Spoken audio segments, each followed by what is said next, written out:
విన్నాం. అమ్మా అమ్మా ఓ చేయగలవాడా? అయ్యా బాబోయ్, అంతకుముందు వారం వెళ్ళిపోయావా తల్లి? స్థలం ఇవ్వండి. ఈ చిన్నది చనిపోలేదు. యాయిరు కుమార్తె గురించి విన్న సమాజ మందిర అధికారి 12 సంవత్సరాలు పెంచాడు, ఒకటే కూతురు. యేసుప్రభు లేనప్పుడు, యేసుప్రభు ఉన్నప్పుడు, యేసయ్యకి స్థలం ఇచ్చినప్పుడు, యేసయ్య లేనప్పుడు, యేసయ్య లేనప్పుడు మరణము, యేసయ్యకు స్థలం ఇచ్చినప్పుడు జీవము. యేసయ్యకి స్థలం ఇస్తే మీ సమస్యలు చెప్పు తీరతాయి, తీర్చబడతాయి. కాబట్టి ప్రభువుకు స్థలం ఇద్దాం. సాతాను స్థలం ప్రభువుకి ఇవ్వనివ్వడు. రకరకాల వాటికి ఇచ్చి నష్టపోయేటట్టు చేస్తాడు. కాబట్టి సాతాను తంత్రాలు మనం ఎరిగి ప్రభువుకి స్థలం ఇవ్వటం నేర్చుకుందాం. ఓకే, ప్రార్థన చేసుకుందాం. ఒకరు ప్రార్థన చేయండి, మిగిలిన వారి వాక్యం కొరకు హృదయాలు సిద్ధపరచుకుందాం. ఎవరు మౌనంగా ఉండొద్దు. ప్రభు సన్నిధిలో మన హృదయాలు కృంభరించు.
ప్రభువా, మీ పాద సన్నిధిలో చేరి మొరపెట్టుకోవటకు మాకు మీరు ఇచ్చిన సమయాన్ని బట్టి వందనాలు.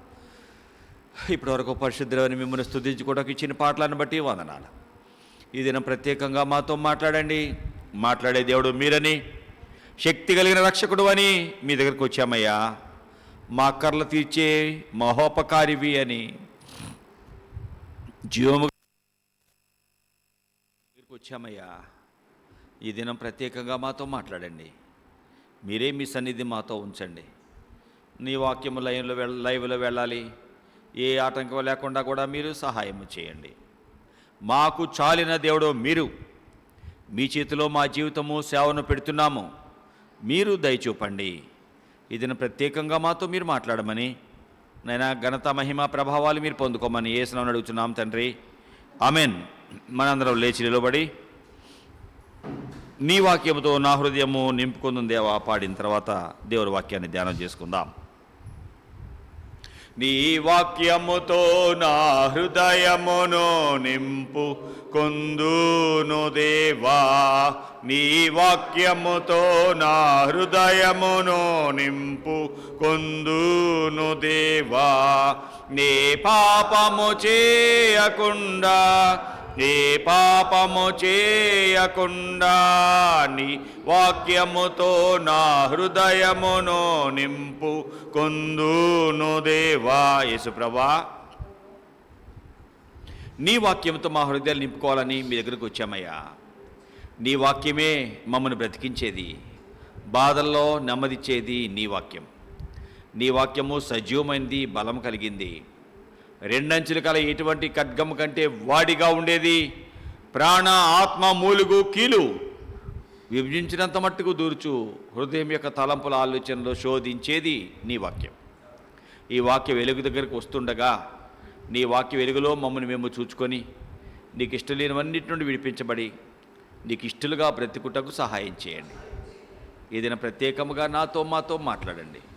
లైవ్లో నీ వాక్యం వెళుతుండగా ఎవరు విన్నా వారు ఒక మేలు దీవిన వారి జీవితాల్లోనికి, గృహాల్లోనికి పొందుకొనున్నట్లుగా దయచూపండి. అయోగ్యుని నా ఈ ప్రార్థన మీరు ఆలకించమని ఈ సమయం ఇచ్చినందుకు వందనాలు చెల్లించుకుంటూ, నిద్రాత్మ, పరిధ్యానాత్మ, అలరాత్మ, ప్రతి దురాత్మ క్రియలు యేసు నామములో బంధిస్తున్నాను.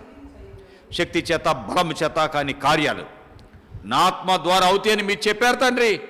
మీ ఆత్మ ద్వారా మీరే మీ కార్యాలు మా మధ్య జరిగించమని, ఘనత మహిమ ప్రభావాలు మీరు పొందుకోమని యేసు నామమున అడుగుచున్నాం తండ్రి, ఆమేన్. దయతో కూర్చోనండి. మనకు ఆశీర్వాదం రావాలి అంటే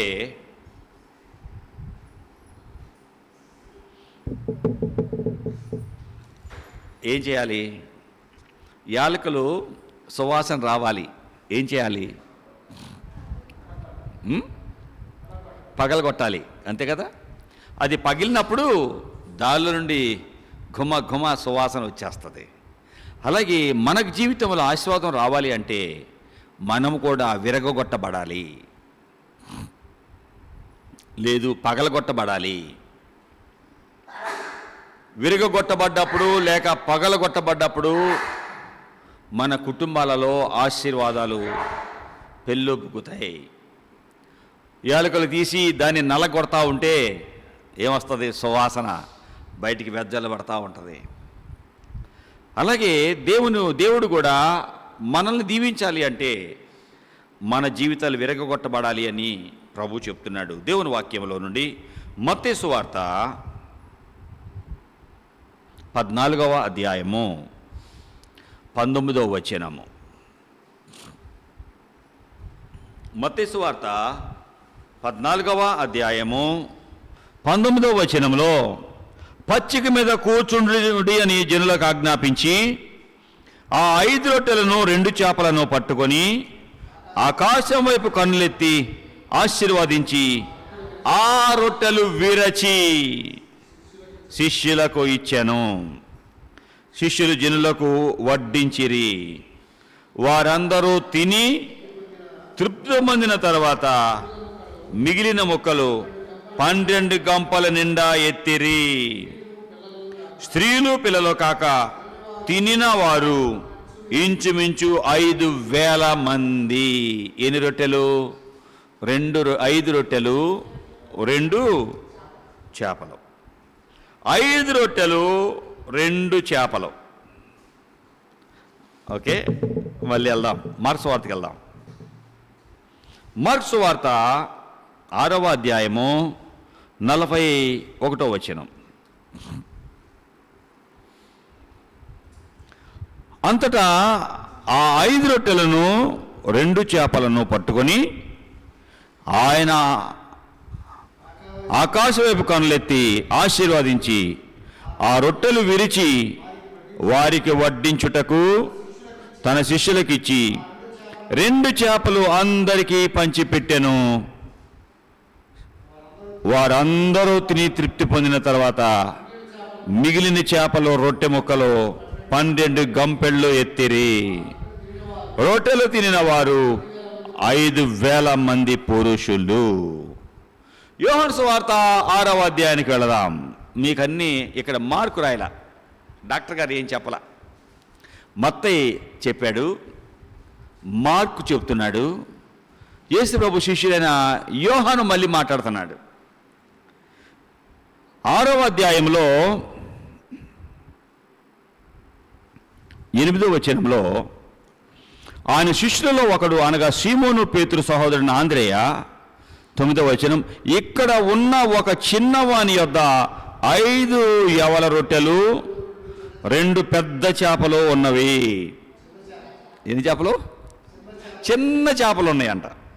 5 రొట్టెలు 2 చిన్ని చేపలు ఉన్నవి, కానీ ఇంతమందికి ఇవి ఏ మాత్రమని ఆయనతో అనగా యేసు, జనులను కూర్చుండబెట్టండి. ఆ చోట చాలా పచ్చిక ఉండను కనుక లెక్కకు ఇంచుమించు 5,000 మంది పురుషులు కూర్చుండిరి. యేసు ఆ రొట్టెలు పట్టుకొని కృతజ్ఞతాస్తుతులు చెల్లించి కూర్చున్న వారికి వడ్డించెను. అలాగూ చేపలు కూడా వారికి ఇష్టమైనంత మట్టుకు వడ్డించెను. వారు తృప్తిగా తినిన తర్వాత ఏమీ నష్టపడకుండా మిగిలిన ముక్కలు పోగు చేయండి అని శిష్యులతో చెప్పెను. భుజించిన తర్వాత వారి యొద్ద మిగిలిన 5 యవల రొట్టెల ముక్కలు పోగు చేసి 12 గంపలు నింపిర్రి. యేసు ప్రభువా, ఈ వాక్యం యొక్క సత్యాలు మాకు తెలియచేయి. సత్యమైన దేవుడు మీరయ్యా, మీ దగ్గరికి వచ్చామయ్యా. ఈ వాక్యం యొక్క సత్యాలు దయతో మాకు తెలియచేయండి అయ్యా. ఆశీర్వాదము ఎప్పుడొచ్చింది? ఆశీర్వాదము ఎప్పుడొచ్చింది? ఆశీర్వాదాలు కావాలని ఆశపడతాం. మా జీవితంలో, మా సంపాదనలో, మా పనులలో, మేము చేసే ప్రయత్నాలలో ఆశీర్వాదాలు కావాలని ఆశపడతాం. కానీ ఎప్పుడు వస్తాయి? విరవబడాలి అని విన్నాం. అలాగా ఈ వాక్యం యొక్క సత్యాలు మాకు తెలియచేయమని యేసును నడుచున్నాం తండ్రి. ఆమెన్. ఈ వాక్య భాగాన్ని మనం చూస్తుంటే యేసు ప్రభు మత్తయి సువార్తలో ఆయన ధోనికి ఆ అద్దరి అరణ్య ప్రదేశానికి ఏకాంతముగా వెళ్ళాడు. అది 13వ వచనంలో ఉంటుంది, 14వ అధ్యాయం మత్తయి సువార్తలో. యేసు ఈ సంగతి విని ధోని ఎక్కి అక్కడ నుండి అరణ్య ప్రదేశానికి ఏకాంతంగా వెళ్ళాను. జన సమూహము ఆ సంగతి విని పట్నముల నుండి కాలినడకను ఆయన వెంట వెళ్ళిరి. ఆయన వచ్చి ఆ గొప్ప సమూహమును చూచి వారి మీద కనికరపడి వారిలో రోగులైన వారిని స్వస్థపరిచెను.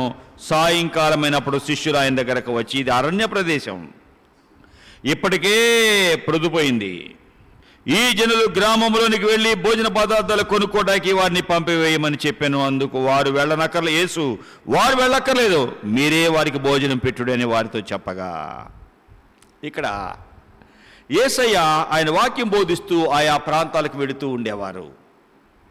ఈ దినాన్ని ఈ గ్రామంలో వాక్యం చెప్పాక ఇంకో గ్రామానికి వెళ్ళేటప్పుడు ఏకాంతంగా ఆయన ప్రార్థన చేసుకునేవారు. యేసు ప్రభు అలాగ అరణ్య ప్రాంతానికి వెళ్ళిన తర్వాత ప్రజలు యేసయ్య పలాని ప్రాంతంలో ఉన్నారు అని విని ఏం చేశారట? సామ్రాజ్యమ్మ నిద్రపోయారా? యేసయ్య అరణ్య ప్రాంతంలో ఉన్నారని ప్రజలు విని పట్టణాల నుండి ఆయా ప్రాంతాల నుండి కాలినడకన పరుగున వెళ్ళారట. కాలినడకన వచ్చేవాళ్ళు ఎవరున్నారు ఇక్కడికి? కాలినడకన ఆ ఊరు నుండి ఇక్కడికి కాలినడకన వచ్చేవాళ్ళు ఎవరున్నారు? అరే ఎవరూ లేరు. యేసు ప్రభు ఎక్కడున్నాడట? ఏకాంతముగా అరణ్య ప్రదేశానికి వెళ్ళాడు. 13వ వచనంలో మత్తయి సువార్త 14:13 యేసు ఆ సంగతి విని దోణి ఎక్కి అక్కడి నుండి అరణ్య ప్రదేశానికి ఏకాంతముగా వెళ్ళాను. ఏంటయ్యా లేదా? మత్తయి 14వ అధ్యాయము 13వ వచనం చదువుతున్నా నేను. దోణి ఎక్కి అరణ్య ప్రదేశానికి ఏకాంతముగా వెళ్ళాను. జనసమూహము ఆ సంగతి విని పట్టణముల నుండి మోటార్ సైకిల్ మీద, కార్ల మీద చేరిరి, ఆయన యొద్దకు చేరిరి. అంతేగమ్మా, అంతేనంత. కార్లు లేవు, మోటార్ సైకిళ్ళు లేవు. అరణ్య ప్రదేశంలో ప్రభు ప్రార్థన చేయడానికి ఒంటరిగా ఉంటే సమూహములు అంటున్నాడు. ఎవరంట? సమూహములు ఆ సంగతి విని పట్టణముల నుండి కాలినడకన ఆయన వెంట వెళ్ళారు. జనసమూహం. ఆ సమూహాలు ఎంత సమూహం అంట? గొప్ప సమూహం అంట. అదేగా అక్కడ కనిపిస్తుంది 14వ వచనంలో. ఆయన వచ్చి ఆ గొప్ప సమూహమును చూచి కనికరపడి వాక్యం బోధించాడు. బాధలో ఉన్న వారిని, రోగంలో ఉన్న వారిని స్వస్థపరిచాడు. యేసయ్య ఎక్కడ ఉన్నా ప్రజలు తండోపతండాలుగా వెళ్ళేవారు. ఎందుకు వెళ్ళేవారు? ఆయన మాటలు వినటానికి యేసుప్రభు దగ్గరికి మనుషులు ఎందుకు వెళ్ళేవారు చెప్పండి? యేసయ్య దగ్గరకు ప్రజలు ఎందుకు వెళ్ళేవారు? లూకా సువార్త 6వ అధ్యాయం 17వ వచనం.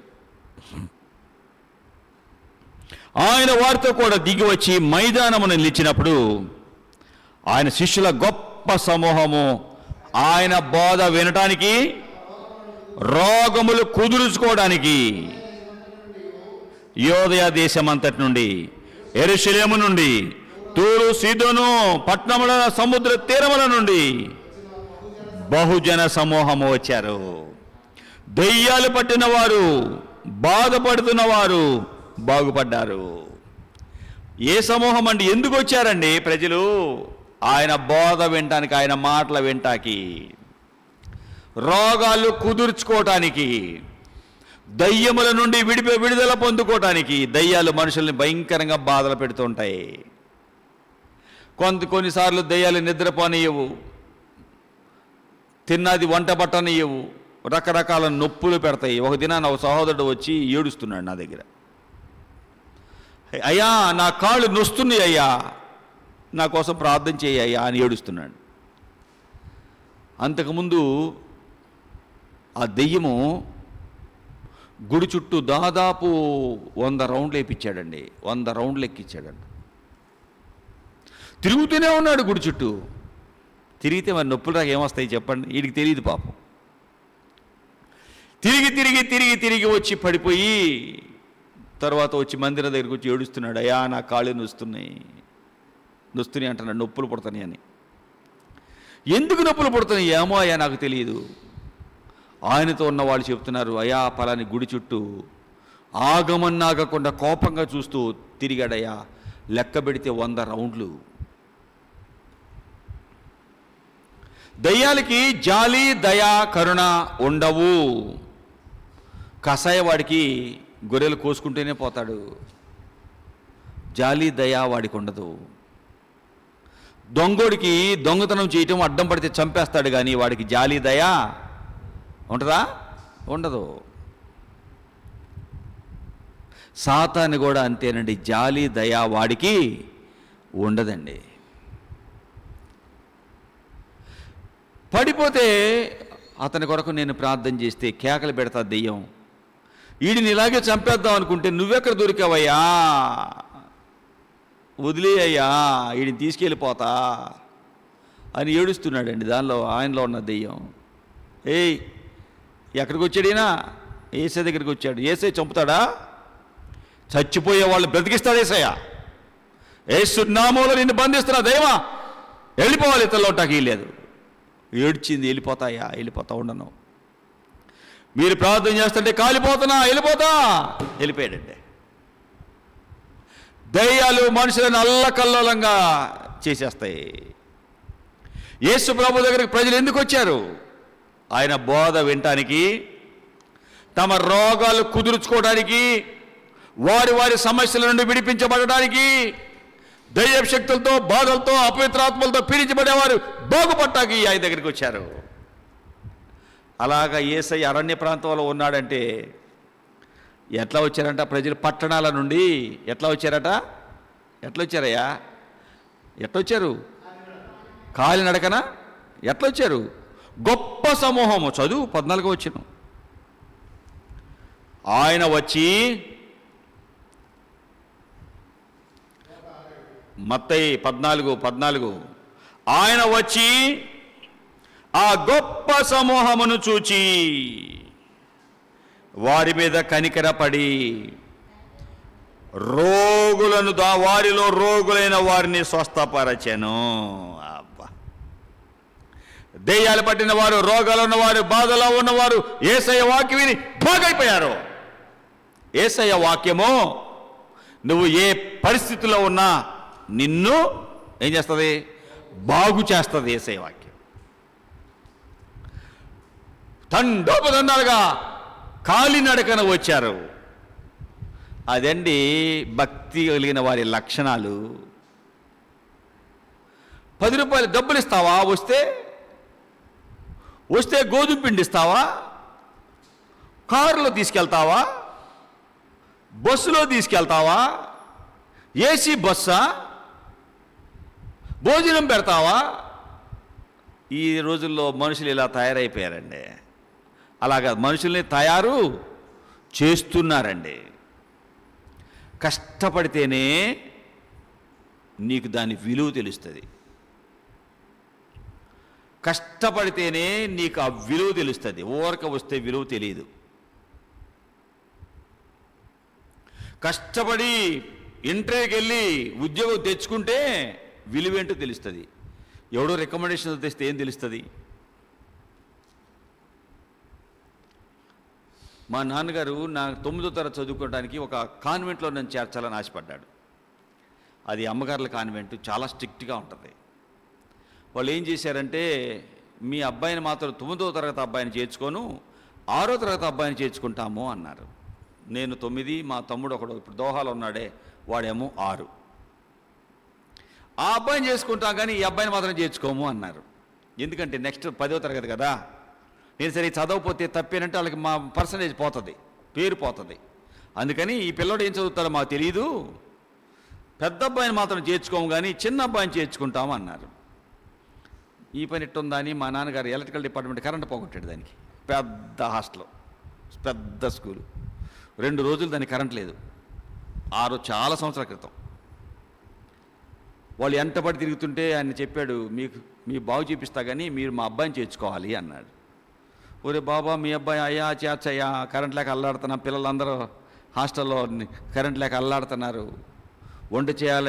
వండాలంటే మిక్సీలు కావాలి, వాషింగ్ ఎలాగా గ్రైండర్లు కావాలి, చాలా పని, చేర్చుకుంటామన్నారు. అప్పుడు మా నాన్నగారు కరెంటు తీస్తే నేను ఎట్టుంటాను ఇప్పుడు చెప్పండి? నేను ఎట్టుంటాను చెప్పండి? మాస్టర్ గారు తిడుతుంటే మా పిల్లలు ఎవడన్నా నన్ను ఏమనంటే నేను కొట్టేవాడిని. నేనే ఇలా కదిలించుకొని కొట్టేవాడిని. ఎవరికైనా చెప్తే మీ ఇష్టం వచ్చి చెప్పుకొని పోండి. నేను ఎట్ట వచ్చానో తెలుసా? రికమెండేషను. నన్ను ఏమన్నంటే ఇలా కరెంట్ ఉండదో అనేవాడిని. ఏంటి ఏముంది నాకు? పొగరు, గర్వంతో పెరిగా నేను. అబ్బుతుందా మరి చదువు ఇలాంటి వాడికి? అబ్బదు. కష్టపడినోడికి తెలుస్తుంది. ఏదో రికమెండేషన్ వచ్చినోడికి విలువ తెలియదు. కాలినడకన వస్తున్నారు. ఈ దినాలలో మనుషులకి ఏంటండి, కాలినడకన కష్టపడి రావటం నేర్చుకోవట్లేదు. అప్పుడే నీకు భక్తి అబ్బేది. ఆ రోజుల్లో మన సహోదరులు అడ్డం పడి ఉపవాస ప్రార్థనకు వచ్చేవాళ్ళండి. ప్రార్థన అయ్యాక రాత్రులు అడ్డం పడి నడుచుకుంటూ వచ్చేవారండి. వాళ్ళని చూచి నేను బాధపడేవాడిని, ప్రభా రాత్రుల్లో పాములు ఉంటాయి పొలాల్లో, మీరే బిడ్డలను కాపాడండి అని అడిగేవాడినండి. నేను అమ్మ. ఏమ్మా రాత్రులు వచ్చేవాళ్ళుగా?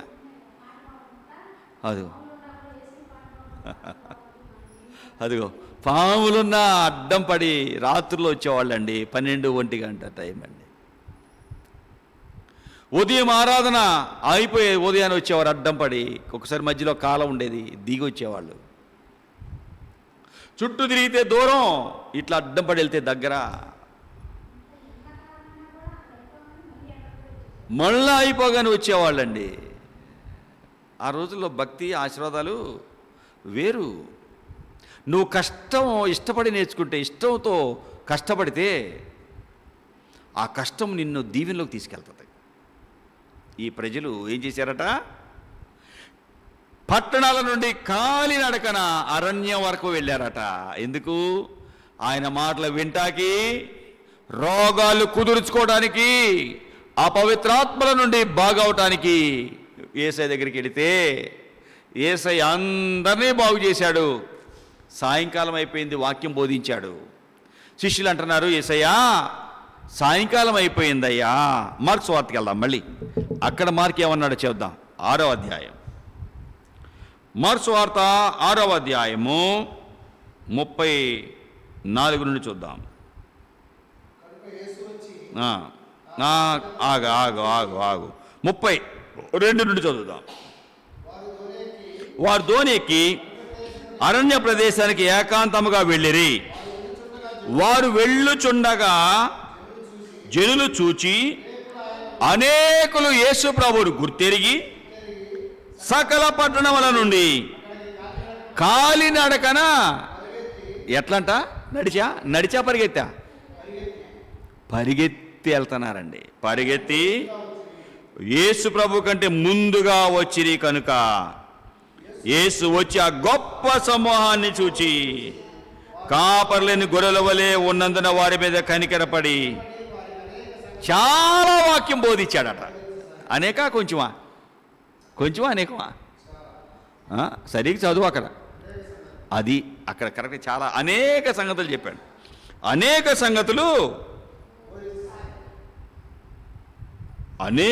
సంగతులు వారికి బోధింపసాగాను. వాక్యం బోధిస్తున్నాడు. యేసయ్య పలానా అరణ్య ప్రాంతంలో ఉన్నాడు. ఆయన ఇప్పుడు మనం త్వరగా వెళ్ళకపోతే వాక్యం పోగొట్టుకుంటాం, పరిగెడదాం. పరుగున వెళ్ళి యేసయ్య కంటే ముందు చేరారట. అంతమంది సమూహాన్ని చూసిన యేసయ్య, ఇప్పుడు దాకా నేను సేవ చేసి వచ్చాను, ఇంకా ఏం పని చేస్తానులే, వెళ్ళిపోమ్మను అన్నాడా? మన సహోదరులు అక్కడికి వచ్చి ఈరోజు నాతో అన్నారయ్యా, కొంచెం కళ్ళు బాగలేదు కదయ్యా, ఈ పూటకి ఆగండి అయ్యా, మేము ప్రార్థన చేసుకుంటాం అన్నారు. నేనేమన్నాను?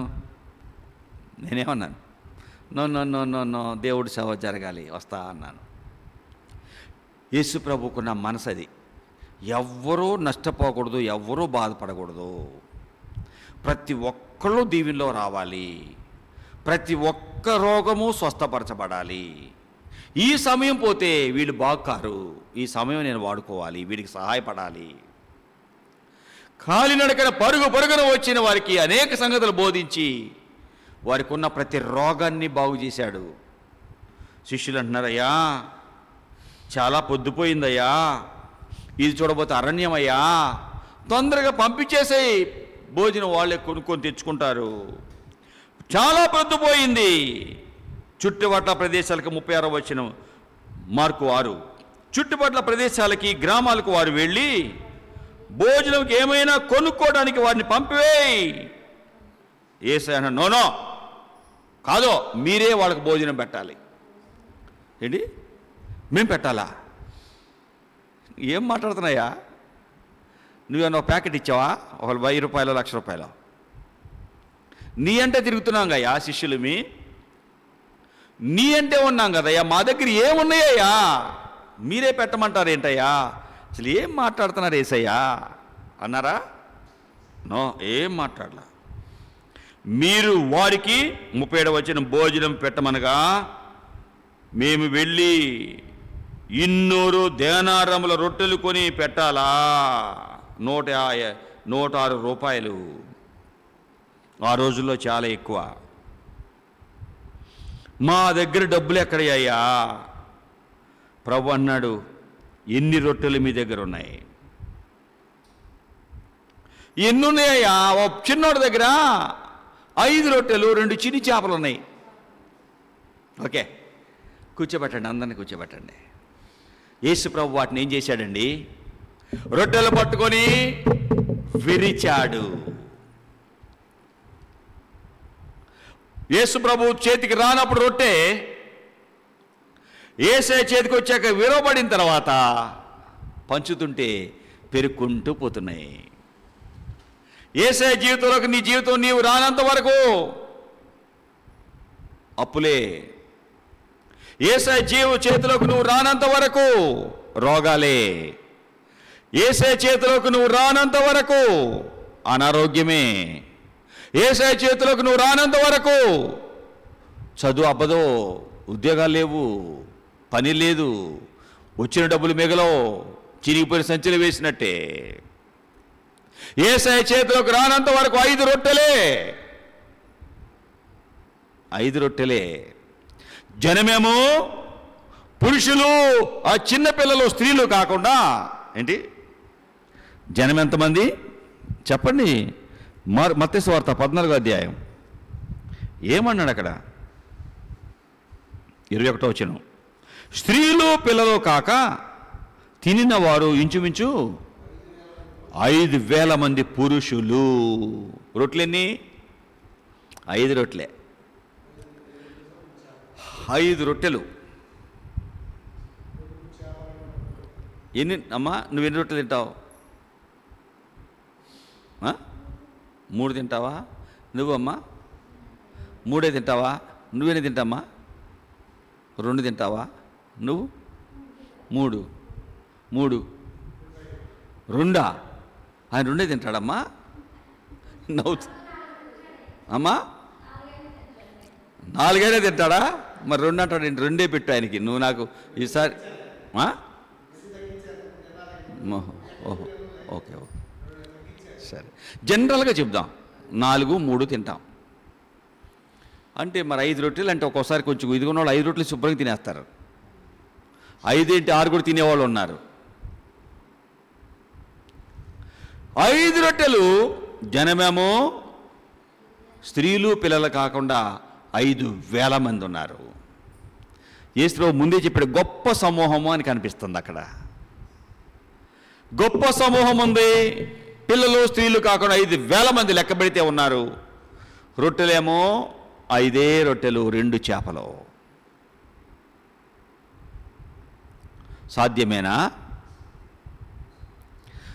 5 రొట్టెలు 5,000 మందికి సాధ్యమేనా? కష్టమే. కానీ ఎక్కడికి వచ్చినాయి అవి? యేసయ్య చేతిలోకి వచ్చినాయి. ఏమైనాయి? యేసయ్య చేతిలో విరవబడ్డాయి. యేసయ్య నీ జీవితాన్ని విరిస్తే, యేసయ్య నీ కుటుంబంలో జోక్యం చేసుకుంటే అక్కడ ఆశీర్వాదం పైకి పెళ్ళెముకుతుంది.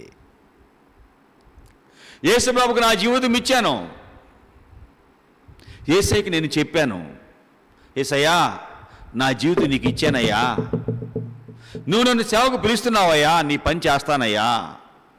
కానీ జనం డబ్బు ఉద్యోగాలు లేక డబ్బు కొరకు సేవ చేస్తానని అంటున్నారు జీవనం కోసం.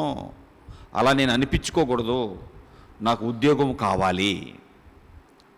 ఉద్యోగం చేస్తూ నీ పని చేస్తా. వీళ్ళు భుక్తి కోసం దేవుడు పని అంటున్నారు, నేను అలా అనిపించుకోను.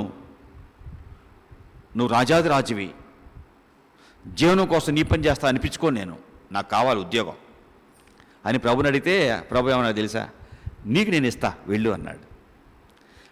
గర్విష్ఠులను దించి దీనులను ఎక్కిస్తా, వెళ్ళు నువ్వు అన్నాడు. ఇంటర్వ్యూలో నేను 3వ వాడిగా సెలెక్ట్ అయిపోయానండి. 11 పోస్టులేనండి సర్వేరు. 11 పోస్టులే. 3వ వాడిగా నన్ను సెలెక్ట్ చేయించాడు ప్రభు. ఆయన పనిచేస్తూ యేసే దేవుడని ప్రకటించుకుంటూ వచ్చాయి ఇప్పుడు వరకు.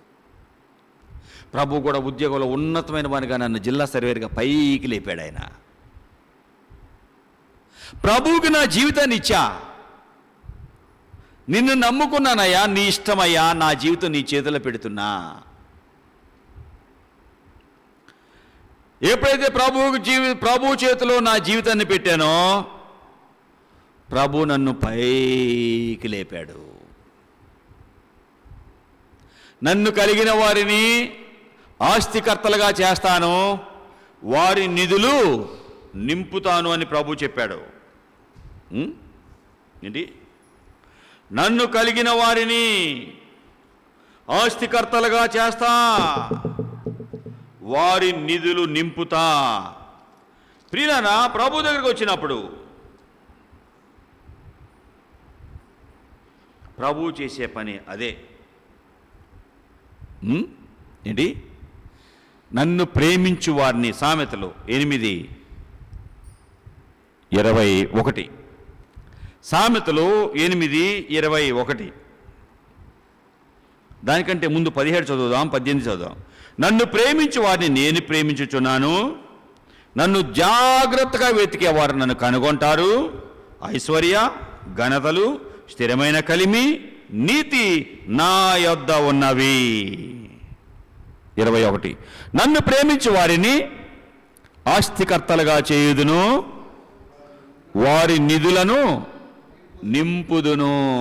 రెడ్డింగ్ తనలై చేయండి. ఎవరిని? నన్ను ప్రేమించేవారిని, నా మాట ప్రకారం నడిచేవారిని, నేను చెప్పినట్టు బ్రతికేవారిని ఆస్తికర్తలుగా గొప్పోళ్ళుగా చేస్తా. నేను చిన్నవాడిని ఏంటిని, ఇప్పుడు ముసలోడినయ్యాను. నీతిమంతుడు వేడవబట్టము కానీ, వాని సంతానము భిక్షమెత్తడము కానీ నేను చూడలేదు. దావీదు రాజయుండి 37వ కీర్తన 25వ వచనం ఆయన చెప్తున్నాడు, నేను చిన్నవాడిగా ఉన్నాను, ముసలోడు వరకు గమనించా. యేసై నమ్మిన వారు విడవబట్టము కానీ, వారి బిడ్డలు అడుక్కోవటం కానీ నేను చూడలేదు అన్నాడండి. ప్రభు నమ్మిన వారు ఎన్నడూ దరిద్రులుగా ఉండరయ్యా. రాజాదిరాజు పిల్లలు దరిద్రులు ఎట్టవుతారయ్యా? రాజు పిల్లలు దరిద్రులు అవుతారా? యేసయ్య రాజాదిరాజు, ఆయన నమ్మిన వాళ్ళు దరిద్రులు కారు. ఆయన మాట వినకపోతే నువ్వు దరిద్రురాలువే. ఆయనను ప్రేమించకుండా నీ ఇష్టంగా ఆయన ప్రేమిస్తే ఏం చేస్తావు? ఆయన ఏం చెప్తే అది చేస్తావు. ప్రభువును నువ్వు ప్రేమిస్తే ప్రభువుకి ఏమి ఇష్టమో అలా చేస్తావు. ప్రభువును ప్రేమించకపోతే నీ ఇష్టమే నువ్వు చేసుకుంటావు. ప్రభువును ప్రేమిస్తే ఏంటి? ఏం చేస్తాడు ప్రభు? ఆయన ఇష్టం చేస్తా. ఆయన ఇష్టం చేస్తే ఆశీర్వాదాలు వస్తాయి. చదివావు కదయ్యా, చదువయ్యా, నేను చదివావు కదయ్యా. 8వ అధ్యాయము 21వ వచనం చదివావు కదా. ఏం చదివావు? సామెతలు.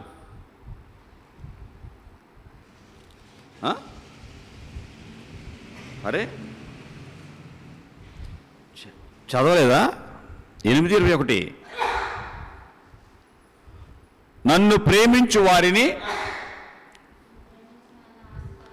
ఆస్తికర్తలుగా చేయుదును. అదే కదయ్యా, నన్ను ప్రేమించు వారిని అంటే ఆయన ప్రేమిస్తే ఆయన చెప్పింది చేస్తావు కాబట్టి, ఆయన ప్రేమిస్తే ఆయన చెప్పింది చేస్తావు కాబట్టి ఆయన నిన్ను ఆస్తికర్తలుగా చేస్తాడు. నువ్వు ఆస్తికర్తలుగా లేవు అంటే ఏంటి అర్థం? ఆయన ప్రేమించట్లా, నువ్వు ఆయన చెప్పినట్టు చేయట్లా, నీ ఇష్టమే చేసుకుంటున్నావు. ఈ వాక్యం తప్పంటావా, మనం చేసి మన తప్పంటావా? చెప్పండి. నన్ను ప్రేమించు వారిని ఛాలెంజ్ చేసి చెబుతా. నా జీవితమే ఛాలెంజ్. ప్రభుని నా హృదయమంతటితో ప్రేమించా. అమ్మగారు నేను మా హృదయమంతటితో ప్రేమించాం. మా నాన్నగారు చిల్లి గవ్వ మాకు ఇలా. ఏంటి ఏమన్నాను చెప్తున్నా నేను మళ్ళీ ఏంటి? మా నాన్నగారు నాకు చిల్లి గవ్వి లేదయ్యా, ప్రభువుని ప్రేమించామయ్యా. మా ఇంట్లో అందరికంటే నన్ను చాలా తక్కువ చదివించారండి మా నాన్నగారు నన్ను. నేనంతే చదువుకున్నా, కానీ ప్రభువుని నమ్మాను, ప్రభువుకు నా హృదయం ఇచ్చాను.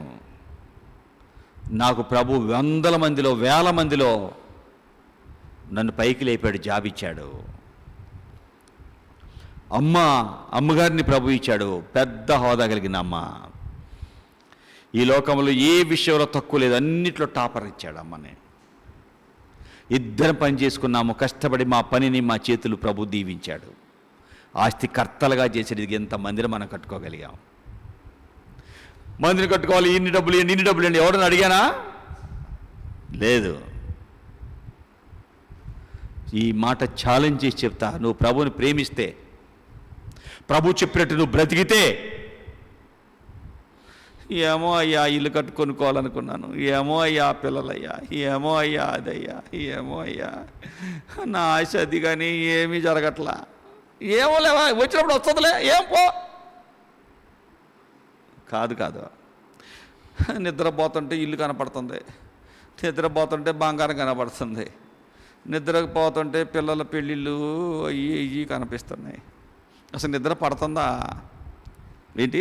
మనుషుల జీవితాలలో నిద్ర పట్టకుండా రకరకాల సమస్యలు. ప్రభు అంటున్నాడు, నన్ను నువ్వు ప్రేమించు, నేనేం చెప్తాను చేయి, నిన్ను నేను చూసుకుంటా. నన్ను ప్రేమించు వారిని ఆస్తికర్తలుగా చేస్తా, వారి నిధులు నింపుతా. డబ్బులున్నా పెట్టే ఖాళీగా కనిపించదు. 10 రూపాయలు 1000 రూపాయలు ఉన్నది 500 100 10 రూపాయలు కాదు వెళ్తానే ఉంటుంది, నింపుతాడు. ప్రభువుని నువ్వు ప్రేమిస్తే ఆయన నీకు సహాయపడతాడండి. నీ డబ్బులు డాక్టర్ల పాలు కావు. ఈ రోజుల్లో ఎంతమంది కష్టపడి సంపాదించి తీసుకెళ్ళి డాక్టర్ చేతిలో పోస్తున్నారు, అప్పుల చేతిలో పోస్తున్నారు, వడ్డీలకే పోస్తున్నారు. వాళ్ళు పెట్టే కష్టాలకి, వారు మాట్లాడే మాటలకి కొంతమంది ఆత్మహత్యలు చేసుకుంటున్నారు. ఇంత అప్పు తీసుకున్నా ఎక్కువైపోయింది, ఇంటికి తాళం వేస్తాం అంటుంటే, తాళం వేస్తారా? పరువు పోతుంది కదా. ఇల్లు వదిలి ఆత్మహత్య చేసుకున్న వారు కొల్లలు కనిపిస్తున్నారు. అప్పు తీసుకునేటప్పుడు ఒక రకంగా ఉంది, రకరకాల వాటి మీద సంతకాలు పెట్టిచ్చేస్తారు. అప్పుల వాళ్ళ దగ్గరికి వెళ్తే 1 పేపర్ 2 పేపర్లు కాదు, బ్యాంకుల్లో కూడా ఇన్ని పేపర్ల మీద సంతకాలు పెట్టిస్తారు. ప్రైవేట్ వాడైతే లెక్కే లేదు. ఇక పొరపాటు నువ్వు కట్టకపోతే అన్నీ పెడతాడు, అది ఇది తిరగదోడి చాలా ఎక్కువ చేస్తాడు. కట్టకపోతే ఇల్లు చెప్తాంటాడు, నీకేముంది అన్నీ తీసుకెళ్ళిపోతానంటాడు. ఎంత దుఃఖం కదా. ప్రభువును ప్రేమిస్తే ఆయన నీకు ఎలా సహాయం చేస్తాడో చెప్పలేం. ప్రభువును ప్రేమించిన ప్రజలు తండోపతండాలుగా వచ్చారు, ఆయన మాటలు వినాలని ఆశించారు, వారి బాధలను కష్టాలను తీర్చుకోవాలని ఆశించారు. యేసయ్య వారికి వాక్యం చెప్పి వారి బాధలన్నీ తీర్చాక శిష్యులు వచ్చి, సాయంత్రం అయిపోయిందయ్యా, పంపించయ్యా, మన దగ్గర ఇంతమంది పెట్టే డబ్బులు లేవయ్యా అంటుంటే యేసయ్య అన్నాడు, నో మీరే వాళ్ళకి ఆహారం పెట్టాలి. ఇది రాత్రి అరణ్య ప్రదేశం, వారు వెళ్ళొద్దు, ఇక్కడే ఉంటారు, మీరు పెట్టండి. ప్రభువుని దగ్గరికి వస్తే, ప్రభువుని వెంబడిస్తే, ప్రభువుకు నువ్వంటే ఎంత ప్రేమ చూసుకో, నీ ఎట్లా ఆయనకి ఎంత శ్రద్ధ ఉంటుందో చూడండి. ఈ దినాలలో మనుషులు ప్రభు దగ్గర రానియటం కోసం డబ్బులు ఇచ్చిన వాళ్ళు కనిపిస్తున్నారండి. ప్రార్థనకు వస్తావా, బస్సు వస్తుంది తీసుకెళ్తాం. ప్రార్థనకు వస్తావా, మీకు భోజనం పెడతాం, సాయంత్రం కూడా భోజనం పెడతాం, మళ్ళీ మిమ్మల్ని తీసుకెళ్ళి ఏంటి, మీరు చచ్చిపోతే పెట్లు కూడా పెడతాం, మీ పుట్టినరోజు కేకులు కూడా పెడతాం. అబ్బో, మరి పర్లాకం తీసుకెళ్తావా, కేకులు పెడతావులే, సమాధి పెట్లు చేస్తావులే, పర్లోకం చేరుస్తావా? ఈ రోజుల్లో మనుషులు ఎలాగ తయారైపోయారో చూడండి. కష్టపడకపోతే నీకు భక్తి అబ్బదో. కష్టపడనటువంటి వాటిని చూడండి, బాయిలర్ కోడిని చూడండి, బయట కోడిని చూడండి. నువ్వు పెట్టి ఆహారం పెట్టి తింటుంది ఇట్టడి గురుతుంది. రెండు కోళ్ళు మాట్లాడుకుంటున్నాయంట. బయట తిరిగే కోడి అంట, బయట తిరుగుతూ ఉన్న కోడి, గదిలో ఉన్న కోడి ఫెన్సింగ్ ఉంటే దాని దగ్గర బయట హే అంటే బయట కోడి వచ్చి లోపల కోడి వచ్చి దాని దగ్గరికి వెళ్ళిందంట. ఏ మిత్రమా బాగున్నావా అంటుందంట. నేనెందుకు బాగాలా, బ్రహ్మాండంగా ఉన్నా అందంట. ఏంటి ఏముంది, లోపల ఉన్న కోడి అంటుంది నేనెందుకు బాగాలా, బ్రహ్మాండంగా. నువ్వేం బాగుంటావు, నాకు చూసుకో, నాకు ఏసీ ఉంటుంది, పైనుండి రోజు నీళ్లు చల్లుతారు, గిన్నెలో తెచ్చి నీళ్లు పెడతారు, నేను తాగే వాటర్ ఏంటో తెలుసా, మినరల్ వాటర్. నాకు పెట్టే ఆహారం ఏంటో తెలుసా, సజ్జలో, జొన్నలో, రొయ్యలు, పీతలో, చేప ముక్కలో, చేప అన్ని రొయ్యలు, పీతలు ముక్కలు చేసి పెడతారు ఆహారం. పుష్టిగా నేను తింటా. ఎంత పెరుగుతున్నానో చూడు, నువ్వు ఉన్నావు, ఏం ప్రయోజనం, ఎట్టున్నావు చూడు, ఒక్కిదానివి. ఊర్లంతా తిరుగుతావు, ఆడు కొట్ట ఈడి కొట్ట, ఆడు కొడతంటే పరిగెడతావు, ఈడు కొడతంటే పరిగెడతావు, ఆ కుక్క ఎంట పడతంటే పరిగెడతావు, ఈ కుక్క పరిగెడతావు, చెట్టు ఎక్కుతావు. నేను చూడు ఎంత బాగున్నానో అంటుందంట. ఏంటి ఏం కోడి అరే చెప్పాలి, ఏం కోడి, లోపల ఉన్న బాయిలర్ కోడి, లోపల ఉంటుంది ఫెన్సింగ్ లోపల ఫారంలో ఉండే కోడి. ఈ బయట కూడా అంటుంది నేను ఎంత వేగంగా పరిగెడతానో, నేను ఎంత పుష్టిగా ఉంటానో, నాకు ఇన్ని నెలలైన ఎంత సన్నగా బ్రహ్మాండంగా ఉన్నాను. నువ్వు నెలలోపే నువ్వు దుంగులాగా తయారవుతావు. అంటే నువ్వు ఇంత తయారయ్యావంటే నువ్వు చావడానికి రెడీ అయిపోయావు. నీ చావు రెడీ అయిపోయింది. నిన్ను ఊరక పెంచుతున్నారా, జనాలు నోట్లోకి వెళ్ళటానికి పెంచుతున్నారు నిన్ను. నేను చూడు ఎంతకాలంకో ఎప్పుడో నన్ను పట్టుకుంటారు, అప్పుడు దాకా ఇష్ట ప్రకారం ఆడుకుంటా, ఎగురుతా, తింటా, అటు పరిగెత్తి ఇటు పరిగెత్తి, నాకు ఆరోగ్యం ఉంటా, పుష్టిగా ఉంటా, ఆనందంగా ఉంటా నేను. నువ్వేమో అది పెట్టింది తిని ఆ బాయిలర్ అలాగా ఏంటి మినరల్ వాటర్ తాగుతావు, ఆహారం తింటావు, ఈ ఆహారం తింటావు, 4 నెలలు పెరగాల్సింది నెల పెరుగుతావు. దెబ్బకి తీసుకెళ్ళి కేజీన రావుగా నేను తీసుకెళ్ళి అమ్ముతారు. కొయ్యో బొయ్యో అంటాడు, మెడకాయకు వస్తాడు అని ఏడుస్తావు. అయిపోయా నీ జీవితం, నా జీవితం చూడు అంటుందట. ఈ కోడి ఏమో కష్టపడింది, అదేమో చెప్పండి, ఈ కష్టపడిన కోడి, బయట ఉన్న కోడి పరుగు ఎగురుతుంది, ఎంత ఎత్తి ఎగురుతుందో. ఈ బాయిలర్ కోడి ఏం చేస్తుంది, ఎగురుతుందా చెప్పండి అమ్మా. లోపలే ఫారంలో నువ్వు వెంట పడుతుంటే ఎగురుతుంది, భయంకరంగా ఎగరలేదు, అంతే కదయ్యా. బయట కోడేమో పుష్టిగా ఉంటుంది, బ్రహ్మాండంగా ఉంటుంది. ఈ కోడేమో త్వరగా IAS పెంచారు కాబట్టి లాభ అయిపోతుంది. అది తింటే కొంత ఆరోగ్యం కూడా పాడేయచ్చు మనకి. ఇదే ఊరికే 20 రోజుల్లో కొంచెం గట్టిగా నవ్వులుతానుకుంటే ఇప్పుడు చూస్తే నోటేస్తే నలిగిపోతున్నాయి ఆ ముక్కలు కూడా. అది నాటుకోడి కొంచెం గట్టిగా ఇదిగా ఉంటుంది, అది ఆరోగ్యంగా ఉన్న ఆరోగ్యం. ఇదేమో మందులతో ఇంజక్షన్లతో పెంచుతున్నారు రకరకాల. అమ్మా ఇప్పుడు వాటికి తెగులు వచ్చింది, బర్డ్ ఫ్లూ అనే ఒక రోగం వచ్చింది. గుడ్లు తింటలేదు, కోళ్ళు కుప్పలు చచ్చిపోతున్నాయి. ట్రాక్టర్లు తీసుకెళ్ళి గుంటలో వేసి గుంట తీసి మొత్తం పోసి పడేస్తున్నారు వాటిని. ఎన్ని లక్షల లాస్. వీటిని తీసుకెళ్ళి ముక్కలు చేసి ఈ చేపల చెరువులు వేస్తుంటే ఆ రోగాలు ఆటికే వచ్చేసినాయి చేపలకి. కాబట్టి ఈ రోజుల్లో చేపలో తింటలా, ఈ తింటలా. ఏది బలం ఇప్పుడు నాటుకోడే. ఇప్పుడు నాటుకోడే అంటున్నాడు. ఇప్పుడు చూడండి, మనుషుల జీవితాలలో సులభంగా వచ్చేది ఎప్పుడు, ఎందుకు చెప్తున్నాను ఇదంతా, రెడీమేడ్ భక్తి, కష్టపడకుండా చేసే భక్తి అబ్బదు, దీవెన ఇవ్వదు. బండి మీద, కార్ల మీద తీసుకెళ్ళి, ఏసీ బస్సులో తీసుకెళ్ళి, ప్రయాణ టికెట్లు డబ్బులు ఇచ్చి అన్ని పెట్టి భక్తి నేర్పితే ఎవ్వరూ నేర్చుకోరు, అబ్బదు. వీడు ఇన్ని పెడతాడంటే వీడికి ఎంత వస్తుందో అనుకుంటారు ఈ రోజుల్లో జనం. వీడు ఇంత ఖర్చు పెడతాడు మనకంటే వీడికి ఎంత వస్తుందో మన మీద. అరే వీళ్ళకి ఏదో వస్తుందిరా, ఏ దేశం వాడు పంపుతున్నాడు రా అని మనల్ని ఏమంటారు, చులకనగా మాట్లాడతారండి. ఈ సేవకుడు ఎన్నడూ సులభంగా మీకు భక్తి నేర్పడు, సులభముగా మీకు దీవెన ఇచ్చే మార్గం లేదు నా దగ్గర. కష్టపడాలి. యేసయ్య దగ్గరికి ప్రజలు ఎలా వచ్చారు? కాలినడకన పరుగున ఎట్టొచ్చారని చదివామమ్మా. మార్కు 6లో పరిగెత్తుకుంటూ ఆయనకంటే ముందు వచ్చారని చదివాంగా. పరుగున యేసయ్య కంటే ముందు వచ్చారు, అరణ్య ప్రాంతానికి వచ్చారు, బహుజన సమూహం వచ్చారు. ప్రజలందరికీ వాక్యం బోధించాడు. ప్రజలందరూ బాధల్లో ఉన్న వారిని బాధలను తీర్చాడు, రోగాలను కుదిర్చాడు, దయ్యాలు అపవిత్రాత్మలో పెట్టిన వారిని బాగు చేశాడు. శిష్యులు అంటున్నారు, యేసయ్యా వీళ్ళని పంపించేయ్యా, పొద్దుపోయిందయ్యా. నో, మీరే ఆహారం పెట్టాలి.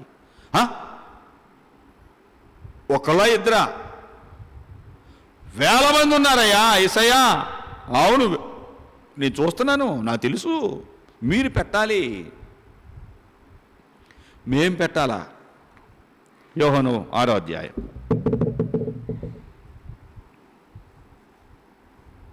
యోహాను సువార్త 6వ అధ్యాయంలో 5వ వచనంలో యేసు కనులెత్తి బహుజనులతో ఎద్దకు వచ్చి, వీరు భుజించుటకు రొట్టెలు ఎక్కడనో తెద్దాం, ఏమి చేయనయ్యున్నాడో పరీక్షించాలని అడిగితే ఫిలిప్ అంటున్నాడు 7వ వచనంలో, ప్రతివాడు కొంచెం తిన్నా కూడా 200 దేనారాల రొట్టెలు కావాలి. దాదాపుగా ఒక్క దేనారం అంటే ₹1/2, 200 అంటే దాదాపుగా ₹100 కావాలి. చాలవయ్యా. శిష్యుల్లో ఒకడు అంటే సీమోను పేతురు సోదరుడు ఆంద్రే అంటున్నాడు, యేసయ్యా ఓ బుడ్డోడు ఉన్నాడయ్యా ఇక్కడ, అమ్మ తినమని ఇచ్చిందంటయ్యా 5 రొట్లు 2 చేపలు, నేను యేసయ్యకి ఇస్తా అంటున్నాడయ్యా. ఆంద్రే వచ్చామంటున్నాడు 8వ వచనంలో, యోహాను సువార్త 6వ అధ్యాయం 8వ వచనం. యేసయ్యా ఒక చిన్నోడి దగ్గర 5 రొట్టెలు 2 చిన్ని చేపలు ఉన్నాయ్యా, నీకు ఇస్తానంటున్నాడయ్యా. ఆ యేసయ్యకి ఇస్తా అంటున్నాడయ్యా. ఆ పిల్లవాని యొక్క త్యాగము యేసయ్య చేతిలోకి వచ్చేసింది. నీ దగ్గర ₹2 ఉండొచ్చు, ₹5 ఉండొచ్చు, నీకున్న ఈ ప్రభుకి ఇవ్వడం నేర్చుకున్నావంటే ప్రభు నీ ద్వారా అనేక ఆశ్చర్యకరమైన అద్భుతాలు చేస్తాడు. నీకున్న కొంచెమే కావచ్చు, ప్రభు చేతిలో వాటిని పెడితే 100 మందికి 1000 మందికి ఆ కొద్ది డబ్బులే దీవెన అయిపోతాయి. అంతేకాదు అనేకులు దీవెనగా నీ జీవితం అవుతుంది, నువ్వు దీవెన పొందుకుంటావు. చిన్నవాడి చేతిలో ఉన్న 5 రొట్టెలు 2 చేపలు యేసయ్య చేతిలోకి వచ్చాక యేసయ్య వాటిని విరిచిన తర్వాత దీవెన వెళ్ళిపోతా ఉంది. పంచుతున్న కొలది మళ్ళీ ఆ బుట్టలోకి వచ్చేస్తున్నాయి, బుట్టలో పంచుతున్న కొలది మళ్ళీ చేరతానే ఉన్నాయి. కొంచెమే అన్నం ఉంది కానీ కొంచెం తినండిలే.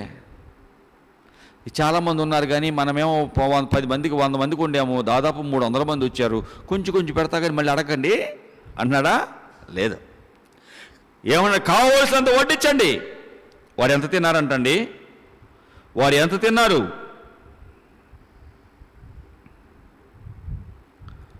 కావలసినంత వరకు తృప్తిగా తిన్నారు.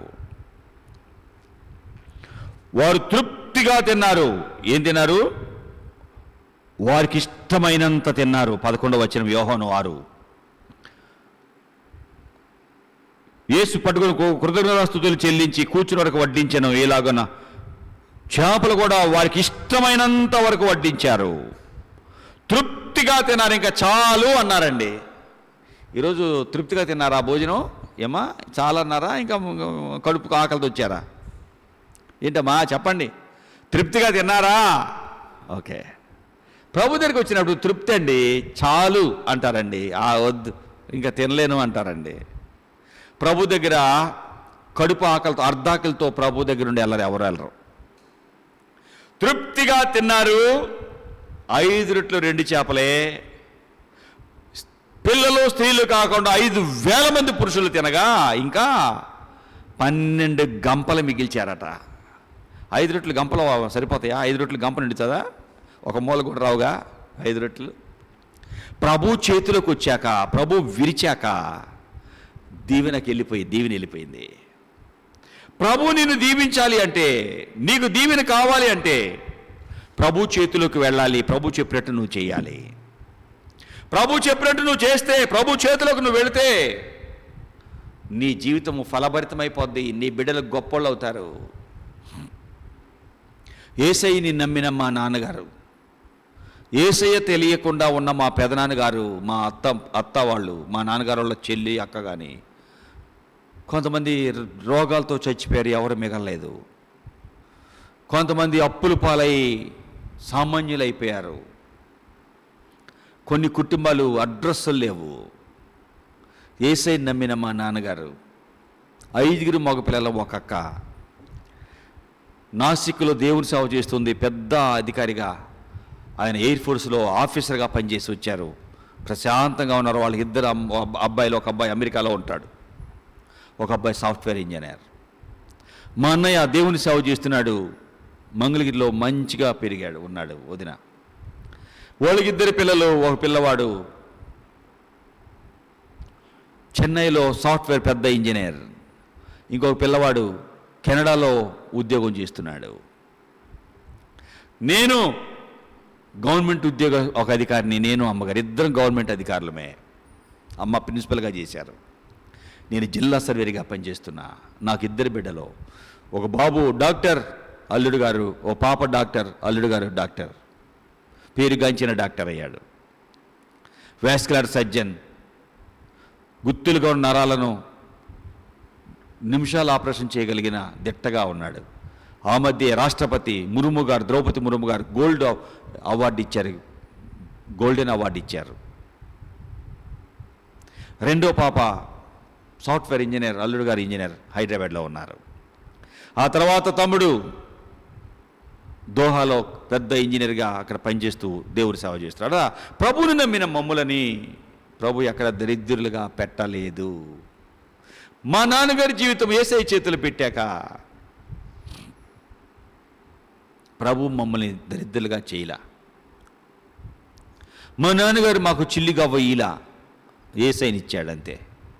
యేసయ్య చేతిలో మా జీవితం పెట్టుకున్నప్పుడు మమ్మల్ని పైకి ఆయన లేపాడండి. మీకు నేను కథలేం చెప్పలేదు, ఉన్నది ఏదో అది మీకు చెప్తున్నా. నీ జీవితం యేసయ్య చేతిలో పెట్టు. 5 రొట్టెలు 2 చేపలు యేసయ్య చేతిలో పెడితే ఆయన విరిస్తే తృప్తిగా తిన్నాక చాలయ్యా ఇంకొద్దయో కడుపు నిండింది అంటున్నారు. అంత తృప్తిగా తిన్నాక ఎన్ని మిగిలాయి? 12 గంపలు మిగిలాయి. అది నా యేసయ్య చేసే పని. యేసయ్యకి నీ జీవితం ఇస్తే ప్రభు అలాగా దీవిస్తాడు. యేసయ్య చేతిలో నీ జీవితం పెట్టినప్పుడు నీ జీవితము విలువైనదిగా వెళ్తుంది.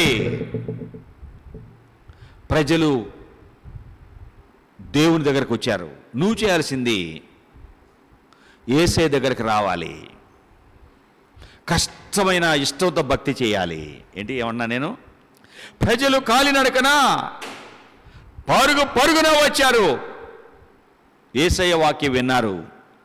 వారి బాధల్లో, కష్టాల్లో యేసయ్య దగ్గర ఆ కష్టాలను తీర్చుకున్నారు. యేసయ్య వారిని మంచి ఆహారం ఇచ్చాడు.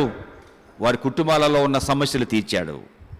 నీ జీవితంలో దీవెన రావాలి అంటే, నీ కుటుంబంలో ఆశీర్వాదం కావాలి అంటే, నీ బిడ్డలు ఉన్నతమైన వారు కావాలి అంటే, నువ్వు చేసే పనిలో దీవెన రావాలి అంటే యేసయ్య దగ్గరకు నీవు రావాలి. యేసయ్య చేతిలో నీ జీవితాన్ని పెట్టాలి. యేసయ్య చేతిలో పెట్టినాక నీ ఇష్టమో కుదరదు, ఉండదు. యేసయ్య దగ్గరికి వచ్చాక నీ ఇష్టం అనేది పక్కన పెట్టాలి. యేసయ్య ఇష్టంలోకి నువ్వు రావాలి. యేసయ్య ఇష్టంలోకి నువ్వు వస్తావు, అది పెద్ద కష్టమేమీ కాదు.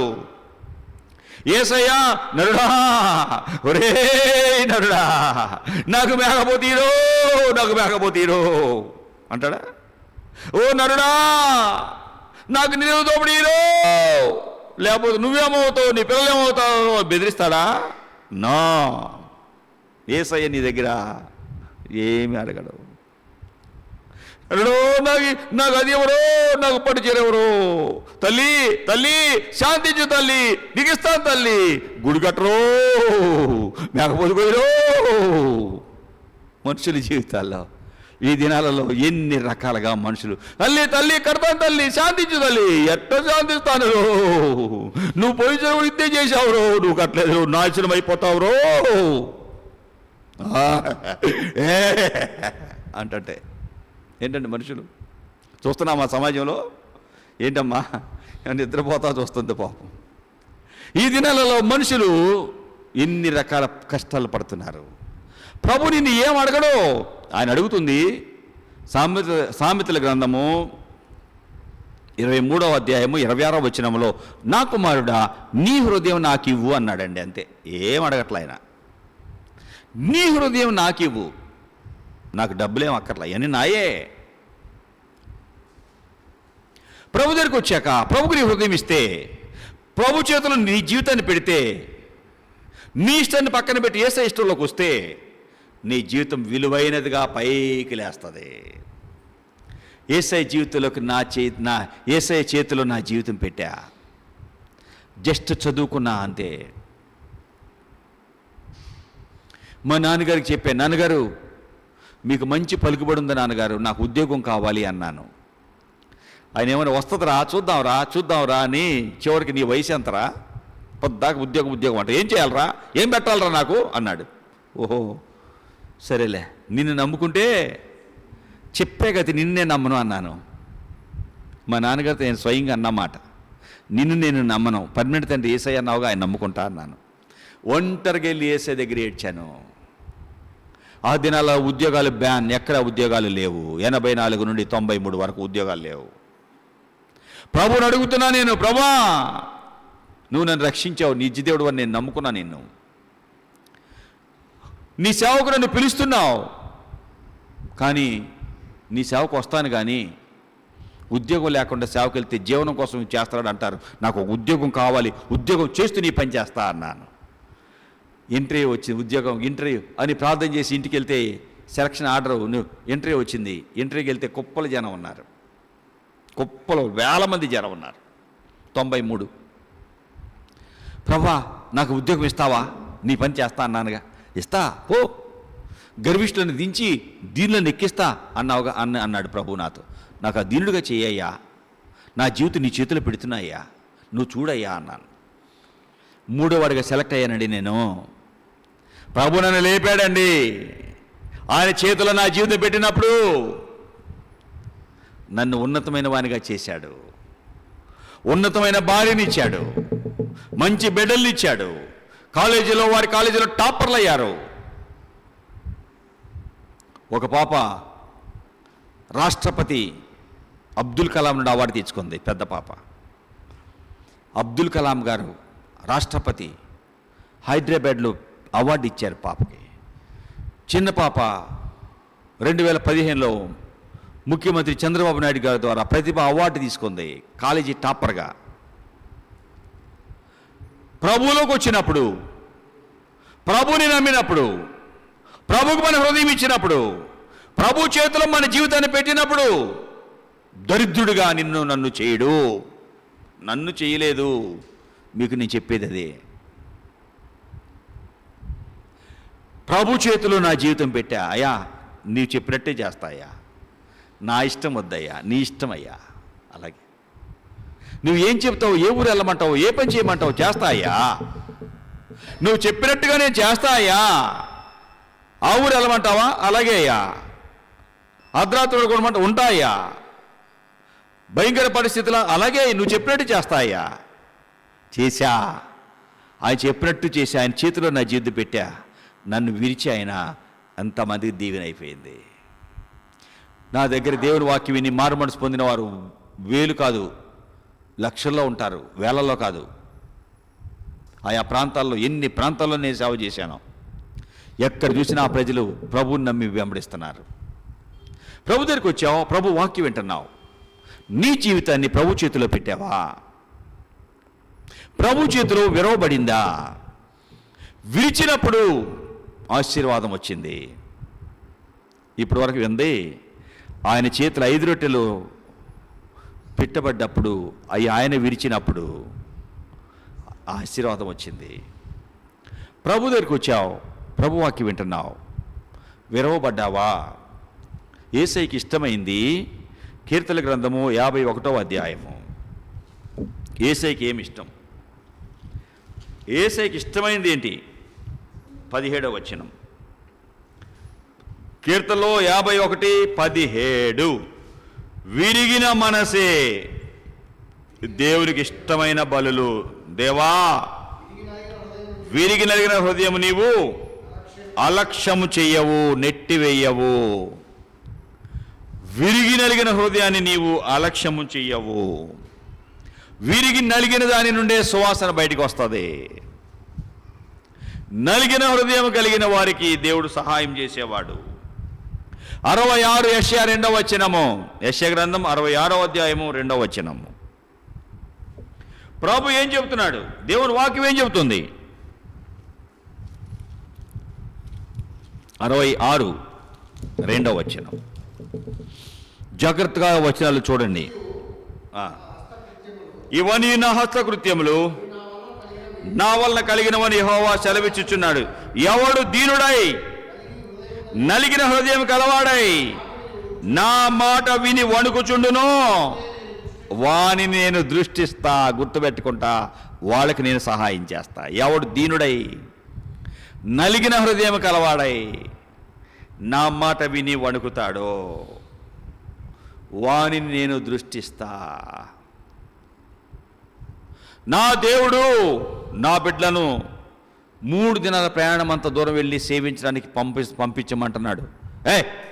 యెహోవా ఎవడరా, నేను ఎందుకు పంపిస్తానురా అన్నాడు. ఎవరో? ఫరో. అయ్యా, మా దేవుడు మేము ఆరాధించుకోవాలయ్యా, ఫరో రాజా దయచేసి మమ్మల్ని పంపించు. ఏమంటాడండి? నేను పంపించాలా? యెహోవా ఎవడో? నిర్గమకాండం 5వ అధ్యాయం మొదటి 2 వచనాలు. గర్విష్ఠుడైతే దేవుడు చూస్తూ ఊరుకోలేదండి. మరణదూతను పంపించి మొదటి బిడ్డను చంపేశాడు. ఫరో ఇంట్లో మొదటి బిడ్డ చచ్చిపోయాడు. ఆ దేశంలో పేదల నుండి, చెరసాలో ఉన్న ఖైదీ మొదలుకొని రాజ్యభవనంలో ఉన్న అధికారి వరకు మొదటి పిల్లవాడు, ప్రతి గృహంలో ఉన్న మొదటి పిల్లవాడు, పశువుల్లో, జంతువులు మొదటి చచ్చిపోయినాయండి. మరణదూత ఇంటికి వెళ్ళి మొదటి బిడ్డను అన్ని గృహాల్లో చచ్చిపోయి ఏడుపోయిన పడుతుంది. సరే వెళ్ళిపోండి అన్నవాడు మళ్ళీ వాళ్ళని చంపాలని ఎంటపడుతున్నాడు. దేవుని బిడ్డలను మరలా బానిసలుగా చేయాలని ఎంటపడుతుంటే ప్రభువు దగ్గర ప్రార్థిస్తే మోషే, నీ చెయ్యి చాపు, నీ కర్ర చాపు సముద్రం మీద, ఎర్ర సముద్రం మీద. 2 పాయలైపోయింది. నడుచుకుంటూ అవతలకి వెళ్ళిపోయారు. నడి సముద్రంకి వచ్చేసారు వీరు. ఫరో సైన్యం అంతా వీళ్ళని మళ్ళీ పట్టుకురావాలని. దేవుడు అన్నాడు, ఒడ్డుకొచ్చావుగా నీ కర్ర చాపు. మళ్ళీ సముద్రం కలిసిపోయి మొత్తం ఫరో సైన్యం అంతా ఎర్ర సముద్రంలో మునిగి నశించిపోయారు. యెహోవా ఎవడు అని అన్నవాడు అడ్రస్ లేకుండా అయిపోయాడండి. కానీ ప్రభువుని నమ్మి వెంబడించినటువంటి దావీదు, గొర్రెలు కాచుకుంటూ ప్రార్థించిన దావీదు, ప్రభు చేతిలో తన జీవితాన్ని పెట్టుకున్న దావీదు, ప్రభు దావీదుని గొర్రెల దొడ్డిలో నుండి పైకి లేపి సింహాసనం ఎక్కించాడు, రాజుని చేశాడు. చుట్టుపక్కల రాజ్యాలు దావీదుని చూస్తే వణికిపోయినాయి. దేవుని చేతిలో జీవితాన్ని పెట్టుకున్న యోసేపు అన్నలో నెట్టివేశారు. కానీ ప్రభు చేతుల్లో పెట్టిన, దేవుడి చేతిలో పెట్టుకున్నాడు యోసేపు తన జీవితాన్ని. దేవునికి ఇష్టంగా బ్రతికినప్పుడు దేవుడు ఏం చేశాడో తెలుసా? ప్రధానిగా చేశాడు, సింహాసనం ఎక్కించాడు, తండ్రి ఇంటి వారి అందరినీ పోషించేవాడిగా చేశాడు. నీ జీవితము యేసయ్య చేతిలో పెడితే, నీ కుటుంబాన్ని యేసయ్య చేతిలో పెడితే, అంటే నీ ఇష్టాన్ని పక్కన పెట్టి యేసయ్య ఇష్టంలోకి నువ్వు వస్తే, ఈ లోకంలో ఎవ్వరూ చేయలేనంత గొప్పవాడిగా యేసు ప్రభు నిన్ను చేస్తాడు. గుర్తుపెట్టుకో, నన్ను చేశాడు. అంతేకాదు, ఉన్నత దేశమునకు సాగిపోదును, ఇరుకు మార్గములో యేసు తోడను. ఉన్నత దేశమునకు సాగిపోదును, ఇరుకు మార్గములో యేసు తోడను. నోవాను చూచేదన చోట తాను నిర్మించిన ఓడ ఉండదే, యోనను చూతున్ కాని మత్స్యముండదే, మహిమాలోకమునా. నోవాను చూస్తాను, నోవాహను చూస్తా, ఓడ చూడను. యోనాను చూస్తాను, యోనా మింగిన చేపను నేను చూడను. ఉన్నత దేశం అది. ఎవరిని చూస్తాను? లోకమున్ జయించిన యేసుని ప్రకాశవంతమైన ముఖము చూతును. ఎంత ఆనందం నాకుండునచ్చట మహిమా లోకములో, ఎంత ఆనందం నాకుండునచ్చట మహిమా లోకములో. ఉన్నత దేశమునకు సాగిపోదును, ఇరుకు మార్గములో యేసు తోడను. ఎక్కడ ఏం చూస్తారంట? ఎవరు చూస్తారంట? లోకాన్ని జయించిన యేసయ్య ప్రకాశమానమైన ముఖాన్ని చూస్తా. లోకాన్ని జయించిన యేసయ్య ఉన్నాడు, ఆయన నేను చూస్తా. ఎంత ఆనందం ఆ లోకంలో నాకు ఉంటుంది. ఉన్నత లోకంకి వెళ్తా. ఆయన చెప్పినట్టు నువ్వు చేస్తే, నీ జీవితాన్ని యేసయ్యకి ఇస్తే, నీ ఇష్టాన్ని పక్కన పెట్టి యేసయ్య ఇష్టంలోకి వస్తే, యేసయ్య నిన్ను అనేక దీవెనకరంగా చేస్తాడు. నన్ను ప్రేమించు వారిని, సామెతలు 8:21, ఆస్తికర్తలుగా చేస్తా, వారి నిధులు నింపుతా. ఆయన్ని ప్రేమిస్తే ఆయన ఏం చెప్తే అది చేస్తావు. ఆయన చెప్పింది కష్టమైనా, ఆయన చెప్పాడు, అబ్రహామా ఒక్కగానొక్క నీ కొడుకుని నేను చూపించే మోరియా దేశానికి వెళ్ళి బలిగా ఇవ్వాలి, దహన బలిగా ఇవ్వాలి. సరే ప్రభు అన్నాడు. అలాగే బిడ్డని కుమారుడిని తీసుకుని వెళ్ళాడు. ప్రభు చెప్పినట్టు చేయాలని ఇష్టపడితే ప్రభు వద్దు, నీ కుమారుడు బలియొద్దు, నువ్వు నన్ను ఎంత ప్రేమిస్తావో నాకు అర్థమైపోయింది, నాకంటే ఏది నువ్వు ఎక్కువ ప్రేమించేవాడు కాదు అని నాకు అర్థమైపోయింది, నీ కుమారుడు బలియొద్దు, పక్కన పొదలో గొర్రె పుట్టలో ఉందో చూడు, బలి. నిన్ను నేను దీవించబోతున్నా, నా చేతిలోకి వచ్చావు నువ్వు, నేను విరిచా, నిన్ను అనేకులు దీవెనగా చేశా. వెళ్ళు అబ్రహామా, నీ కొడుకుని కూడా అంత గొప్పని చేయబోతున్నా. నీవు నీ బిడ్డలకి ఏమి ఇవ్వబోతున్నావు? 1 ఎకరమో, 1 ఇల్లు, కొంచెం బంగారము ఇస్తే వాడు దరిద్రుడైతే, దురలవాట్లలో ఉంటే మొత్తం పోగొడతాడు. యేసయ్యని ఇచ్చావా నీ బిడ్డకి, గొప్పడవుతాడు. యేసయ్యకి ఏమి, నీ బిడ్డకి ఏమి ఇవ్వబోతున్నావు? నీ బిడ్డని యేసయ్య చేతిలో పెట్టు, నీ కుటుంబాన్ని యేసయ్య చేతిలో పెట్టు, నీ జీవితాన్ని యేసయ్య చేతిలో పెట్టు. ఆయన నిన్ను విరిచాడంటే అనేకులకు దీవెన అయిపోతావు. 5 రొట్టెలు 2 చేపలు యేసయ్య చేతిలోకి వచ్చాక యేసయ్య వాటిని విరిచాడు, పంచమన్నాడు, ఆశీర్వదించబడుతున్నాయి. పురుషులు, స్త్రీలు, పిల్లలు కాకుండా 5,000 మంది తినగా ఎట్లా తిన్నారు? అబ్బో టేస్ట్గా బాగుంటాయి, ఈ రొట్టెని చేప నచ్చుకుంటే భలేగా ఉంది అని ఒక్కొక్కడికి ఆశపోతూ ఉంటాడు, పోతుందని. ఇష్టం వచ్చినట్టు తిన్నారు, కావలసినంత తిన్నారు, తృప్తిగా తిన్నారు. ఇంకా ఎన్ని తిన్నారంటే ఇల్లు ఎన్ని తిన్నారని చెప్తుంది. యోహాను సువార్త 6వ అధ్యాయం. ఎంత తిన్నారా వాళ్ళు? కావాల్సినంత సరిగ్గా చెప్పాలి, నాకు అక్కడదే చెప్పాలి. తృప్తిగా 12వ వచనం, 11వ వచనం, వారికి ఇష్టమైనంత మట్టుకు వడ్డిచ్చారు. ఇష్టమైనంత వరకు తిన్నారండి. ఎంత కావాలో నీ ఇష్టం తిను. ఎంతరా? వారికి ఇష్టమైనంత మట్టుకు వడ్డిచ్చారంట, వారు తృప్తిగా తిన్నారంట. మిగిలి చూస్తే 12 గంపలు ఎత్తారట. సమృద్ధి ప్రభు చేతిలో నీ జీవితం పెడితే, ప్రభు చేతిలో నీ జీవితం ఉందా? నీ చేతిలో ఉందా? ఎవరి చేతిలో పెట్టావు నీ జీవితాన్ని? మా ఆయన చేతిలో పెట్టానండి, మా అధికారి చేతిలో పెట్టానండి, మా ఇంటి పక్కన వాళ్ళ చేతిలో పెట్టానండి, మా హక్కు పత్రాలు, నా డాక్యుమెంట్లు అన్నీ కూడా అప్పులోడి చేతిలో పెట్టానండి. అప్పుల వాళ్ళు నిన్ను, నీ బిడ్డలను బానిసలుగా చేస్తారు. ప్రవక్తల శిష్యులు శిష్యులు అప్పులు చేసి చచ్చిపోతే అప్పులలో వచ్చి ఆ శిష్యుని యొక్క పిల్లల్ని ఎత్తుకుపోవాలనుకుంటే దైవజనుడి దగ్గరికి వచ్చారు. అయ్యా, ఇది మా పరిస్థితి, అప్పుల చేతిలోకి వచ్చేసి పెట్టాం మా జీవితం. అప్పులు వాళ్ళ చేతిలో పెడితే నీ జీవితము, నీ బిడ్డల జీవితం నలైపోతుంది. జాగ్రత్త. యేసయ్య చేతిలో పెట్టు నీ జీవితాన్ని. నా ప్రియమైన సహోదరుడా, సహోదరి, మీకు దండం పెట్టి చెప్తా, మీ జీవితాన్ని యేసయ్య చేతిలో పెట్టండి. విలువైన జీవితాలు అవుతాయి.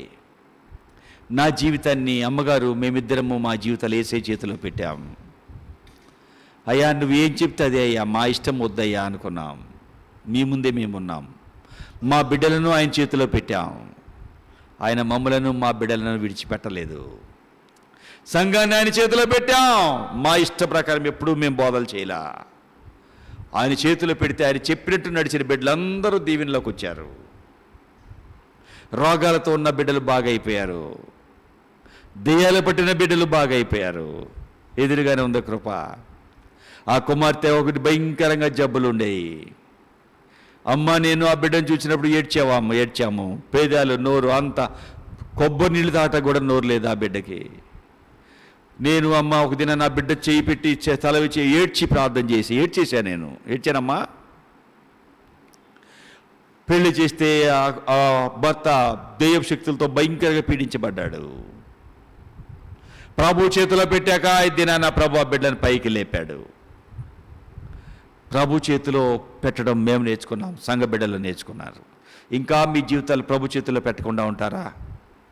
ప్రభు చేతిలో పెడితే ప్రభు మిమ్మల్ని దీవిస్తాడు. మీరందరూ దీవించబడాలి, అనేకులు ఛాలెంజ్గా ఉండాలన్నదే దేవుని సేవకుడిగా నా ఆశ. అలాగా మన ఆశ నెరవేర్చబడి అనేకులు దీవెనకు బ్రతుకున్నట్లుగా ప్రియ ప్రభు మనకి సహాయం చేయనుగాక. ఆమేన్.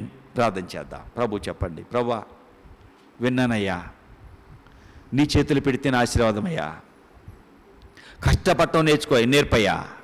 ప్రజలు కాలినడకన పరుగున వచ్చారు, వాక్యం విన్నారు, రోగాలను కష్టాలు కుదుర్చుకున్నారు, బాగుపడ్డారు.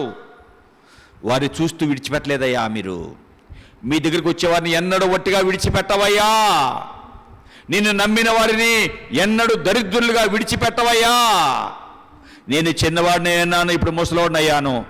నీతిమంతులు విడవబట్టము కానీ వాని సంతానము భిక్షమెత్తడం కానీ నేను చూడలేదు అని దావీదు రాజయుండి చెప్పాడయ్యా. నిన్ను నమ్మిన వాళ్ళని ఎప్పుడు దరిద్రులుగా ఉండరు. నీ కొరకు బ్రతకటం మాకు నేర్పు. విన్న వాక్యాన్ని ముద్ర వేయి, భద్రపరచు.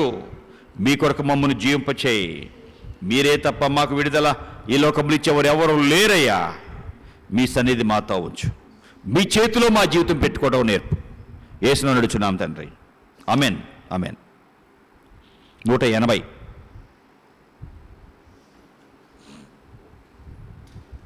నీ చేతితో నన్ను పట్టుకో, నీ ఆత్మతో నన్ను నడుపు. శిల్పి చేతిలో శిలను నేను, అనుక్షణము నన్ను చెక్కుము.